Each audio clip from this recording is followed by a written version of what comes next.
Bremen pictures வழங்கும் மணலரசு தயாரிப்பில் சாம் CS இசையில் சூர்யா சேதுபதி நடிக்கும் ஃபீனிக்ஸ் ஜூலை 4 முதல். பத்திரிகையாளர் திரு சுவாமிநாதன் அவர்கள் நம்முடைய இணைந்திருக்கிறார். வணக்கம் திரு சுவாமிநாதன். அதாவது இந்த முறை திமுக முந்திக்கொண்டு இந்த பரப்புரையை ஆரம்பித்திருக்கிறார்கள். குறிப்பாக பாஜகவை எதிர்த்தே தங்களுடைய பரப்புரையை ஆரம்பித்திருக்கிறார்கள் அப்படின்றத. அதாவது இதற்கு முன்னாடி நடந்த எலெக்ஷன்ஸ்ல அது அவங்களுக்கு கை கொடுத்திருக்கு அப்படின்னாலும் கூட இந்த முறையும் அதே மனநிலையில தான் மக்கள் இருக்காங்களா அப்படின்ற ஒரு கேள்வி. அதே மனநிலை அதிமுகவையும் பாதிக்குமா, அந்த சைடு வாக்கு சேர்றதையும் அது கலைக்குமா அப்படின்ற ஒரு கேள்வியும் நீடிக்கிறது. இதை எப்படி நம்ம பார்க்கலாம்? நிச்சயமா இன்னைக்கு ஓரணியில் தமிழ்நாட்டுல திராவிட முன்னேற்ற கழகம் பாஜகவுக்கு எதிரான ஒரு பிரச்சாரம் முன்னெடுப்பாதான். ஏன்னா நீங்க கேட்ட மாதிரி அதுல ஒரு 4 விஷயங்கள் ரொம்ப குறிப்பா பாஜகவுக்கு எதிராக தான் இன்னைக்கு லிஸ்ட் அவுட் பண்ணியிருக்காங்க. மக்கள் அவங்க எப்படி தயார்படுத்துறாங்கன்னா, ஓரணியில் தமிழ்நாடுங்கிறதுல இருதுருவ அரசியல் தான் இது வரைக்கும் தமிழ்நாடு அரசியல் களத்தை பொறுத்த வரைக்கும். இந்த திமுக வெர்சஸ் அதிமுக இப்படிதான் இருந்துட்டு இருக்கு. திமுக வேண்டாம்னு நினைக்கிறவங்க அதிமுகவுக்கும், அதிமுக வேண்டாம்னு நினைக்கிறவங்க திமுகவுக்கும் இருக்கிற புள்ளிய இந்த முறை திமுக என்ன ஒரு விஷயம் செட் பண்றாங்கன்னா, அவங்ககிட்ட ஒரு வெற்றி பெற்ற ஃபார்முலா இருக்கு. 2019 பாராளுமன்ற தேர்தலா இருக்கலாம், 21 சட்டமன்ற தேர்தலா இருக்கலாம், இப்ப அண்மையில நடந்த 24 பாராளுமன்ற தேர்தலா இருக்கலாம். இதுல எல்லாம் அவங்களுக்கு வெற்றிக்கு எது வழிவகுத்துச்சு அப்படின்னு பாத்தீங்கன்னா, மிக முக்கியமா பாஜக எதிர்ப்பு. அப்ப அவங்க என்னன்னா, இந்த சட்டமன்ற தேர்தலுக்கு அது ஒரு வெற்றி ஃபார்முலாவா தான் இருக்கு அப்படிங்கிறதுனால அதை கையில் எடுக்கிறாங்க. அது ஒரு வகையில அண்ணா திராவிட முன்னேற்ற கழகத்தையும் பலவீனப்படுத்துது. இதுல பாஜக வளர்ந்திருக்கிறதுனால திமுக எடுக்கிறாங்களாங்கிறத தாண்டி இன்னொரு முக்கியமான ஒரு புள்ளி இருக்குதுக்குள்ள.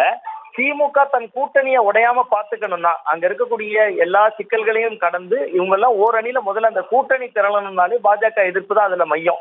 பாஜக எதிர்ப்புங்கிற புள்ளியை நகர்த்துட்டு திமுக அந்த கூட்டணியில இருக்கிற மற்ற கட்சிகளுக்கெல்லாம் வேலை இல்லைங்க.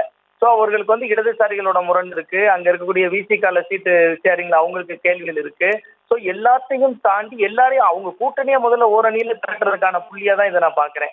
அப்ப 2 கோணம். ஒன்று, மக்களை அதை நோக்கி திருப்புவது பாஜக எதிர்ப்பு அப்படிங்கிறதுல.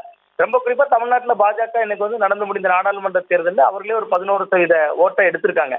ஸோ அவங்களையும் நம்ம குறைத்து மதிப்பிட்டு விட முடியாது. ஆனா இது பாஜகவோட வளர்ச்சி மட்டும் இல்ல, அதிமுகவை பலவீனப்படுத்துறதுக்கு பாஜக ஒரு பக்கம் முயற்சி பண்ணுது, இன்னொரு பக்கம் திமுகவும் அதே மாதிரி ஒரு திமுக வெர்சஸ் அதிமுக இருக்கிற காலத்தை ஒரு சித்தாந்த மோதலா திமுக மாத்துறாங்க.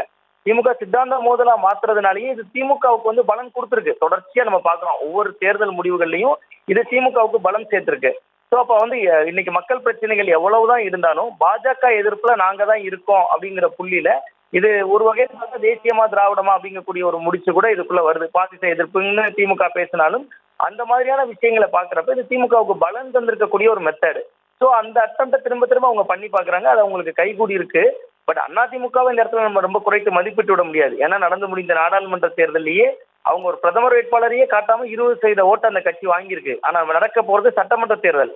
ஸோ அவர்கள் மக்கள் பிரச்சனைகளுக்கு களமாடுகிற பொழுது களம் மாறும், அவங்களுக்கு இன்னும் கொஞ்சமே ஓட் ஷேரிங் கூடும், எல்லாமே நடக்கும்.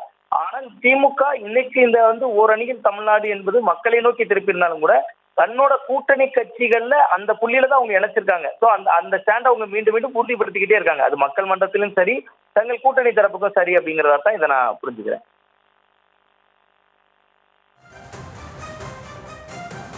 திரு சுவாமிநாதன், நீங்க குறிப்பிட்டது மாதிரி இது அதிமுகவை பலவீனப்படுத்தக்கூடிய அந்த ஒரு கருத்துமே இதுல இருக்கு அப்படின்றத புரிந்து கொள்ள முடிகிறது. இந்த தருணத்துல அதிமுக முன்னாடி என்னென்ன சான்சஸ் இருக்கு? இவங்க இவ்வளவு முந்திட்டு பிரச்சாரத்தை முன்னெடுத்திருக்காங்க. அப்போ அதிமுக தரப்புல இருந்து இன்னும் எவ்வளவு தீவிரமாக அவர்கள் களம் காண வேண்டி இருக்கிறது? நிச்சயமா இப்ப பாத்தீங்கன்னா 7ஆம் தேதி எடப்பாடி பழனிசாமி அவர்கள் கொங்கு மண்டலத்தை தேர்ந்தெடுத்து ஒரு சுற்றுப்பயணம் போறாரு. ஒரு 34 தொகுதிகள் லிஸ்ட் பண்ணியிருக்காங்க. இந்த இடத்துலதான் திமுகவுக்கும் அதிமுகவுக்குமான ஒரு நுட்பமான வேறுபாடு பாக்குறேன்.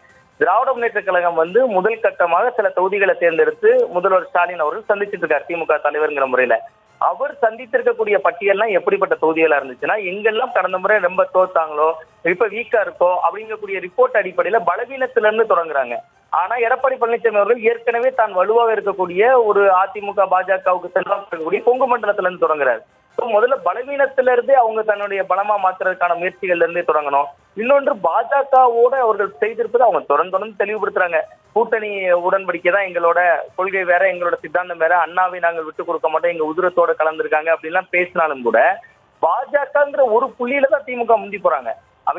இவர்களுக்கு வேற அலைன்ஸ் வரல. பாஜக இன்றைக்கு இருக்கக்கூடிய காலகட்டத்தில் ஒரு நல்ல கூட்டணி தான் இருந்தாலும் மாநிலத்தினுடைய உரிமைகளை விட்டு கொடுக்காமல் அதிமுகவும் களத்துக்கு வரணும். இன்னைக்கு எப்படிதான் பாஜகவும் அதிமுகவும் ஒரே கூட்டணிக்குள்ள இருக்கிற பொழுதே அதிமுகவுக்கு எதிராக ஒரு மாநில தலைவராக பாஜக இருந்தவர் பேசத்தானே செய்தாரு. அதுபோல இவர்கள் மாநிலத்தினுடைய உரிமைகள் நலன் சார்ந்த விஷயங்களுக்கு அதிமுகவும் களத்துக்கு வரணும். இன்னைக்கு வந்து மீனவர்கள் தொடர்ச்சியா கைது செய்யப்படுறாங்க இலங்கை கடற்படையால. இந்த மாதிரியான விஷயத்தை அதிமுகவோட மீனவர் அணி போன்றவர்கள் டீல் பண்ணணும், வெளியில வரணும். திராவிட முன்னேற்ற கழகத்தையும் குறை சொல்லி போராடணும், மத்திய அரசையும் குறை சொல்லி அந்த களத்துக்கு வந்தாதான் அதிமுக இனிமேல் கிரவுண்ட்ல நிக்க முடியும். இல்லைன்னா அவர்களை வந்து ஒரு வலதுசாரி முகமா திமுக தொடர்ச்சியா அதிமுக ஒரு வலதுசாரி முகமா தான் காட்டிக்கிட்டு இருக்காங்க மக்கள் மன்றத்துல. சோ அதிமுக மக்கள் பிரச்சனைகளுக்காக மத்திய அரசையும் எதிர்த்து போராடுகிற இடத்துக்கு வரும்போதுதான் கூட்டணி கட்சி என்கிற பாரபட்சம் பார்க்காம அவர்கள் களத்துக்கு வருகிற பொழுதுதான், மக்களுக்காக களமாடுகிற பொழுதுதான் இனிமேல் அந்த இயக்கம் தமிழ்நாட்டில் கவனிக்கப்படும். ஏன்னா ஓட்டு வாங்குவாங்க, ஒவ்வொரு தேர்தலையும் ஓட்டு கூடும் குறையும், அது இயற்கை. ஆட்சிக்கு வருவது என்பது பாஜக. திரு சுவாமிநாதன், எங்களுடைய கேள்விக்கு ஒரு விரிவான விளக்கத்தை அளித்திருந்தீங்க. இணைப்பில் வந்தமைக்கு மிக்க நன்றி. பிரேமன் பிக்சர்ஸ் வழங்கும் மணலரசு தயாரிப்பில் சாம் சிஎஸ் இசையில் சூர்யா சேதுபதி நடிக்கும் ஃபீனிக்ஸ் ஜூலை 4 முதல்.